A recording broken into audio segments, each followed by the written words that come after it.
Jin, a man whose vast fortune could reshape skylines, sought a treasure that money could not buy, a love that was true.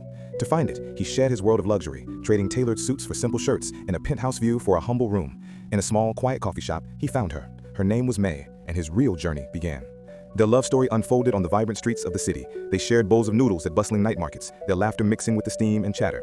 They walked for hours through city parks, their hands intertwined, building a world together from shared dreams and quiet understanding. During the Lantern Festival, they joined the crowds by the river. Together, they lit a single paper lantern. As it floated upwards, carrying their handwritten wishes into the starry night, Jin knew that this simple moment of shared hope was more valuable than all the gold in his vaults. But May's family saw only a man with no future. "Love is not enough, May," her father said, his voice heavy with disappointment. "He is a good man, perhaps, but he has nothing to offer you. Our family deserves better." Her friends were no kinder. At a dinner gathering, their whispers followed Jin like shadows, mocking his simple clothes and the second-hand car he drove. Jin endured their scorn, his gaze fixed on May, his love a silent shield against their judgment. Then Wei arrived. He was the son of a business tycoon, polished and wealthy, everything May's parents dreamed of. He came bearing extravagant gifts and invitations to exclusive clubs, his confidence a stark contrast to Jin's quiet humility.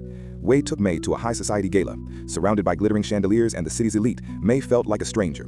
She watched Wei network effortlessly, a polite smile fixed on her face, while her heart longed for a simple walk in the park with Jin.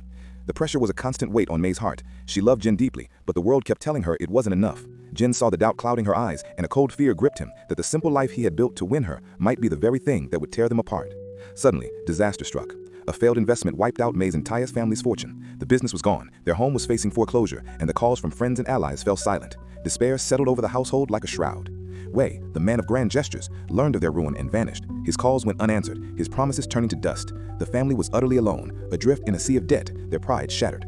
May refused to surrender to despair. Late into the night, she sat before her laptop, the screen's glow illuminating her determined face as she searched for jobs, drafted business plans, and fought to find a lifeline for her family.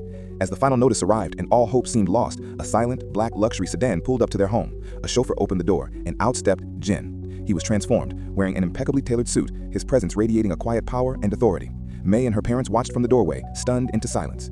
"Jin?" May whispered, her voice barely audible. He walked towards them, his eyes full of love and reassurance, never leaving hers. "I'm here," he said calmly. "Everything is going to be all right." In their living room, the truth was revealed. Jin spoke of his family, his inheritance, and his deep-seated fear of being loved for his wealth instead of his heart. He said, taking her hands, "I had to know. I had to be sure your love was for me. I hid my money, May, but I never ever hid my heart." Overwhelmed with shame, May's father stood and bowed deeply to Jin. "I have misjudged you terribly," he said, his voice thick with emotion. "Please forgive my ignorance." Jin met his gaze with compassion. "The only thing that matters is May's happiness," he replied. It was never about the money. It was about the shared bowls of noodles, the lantern in the night sky, and the man who had weathered her family's scorn to love her. May looked at Jin, the man she had always loved, and saw him for who he truly was,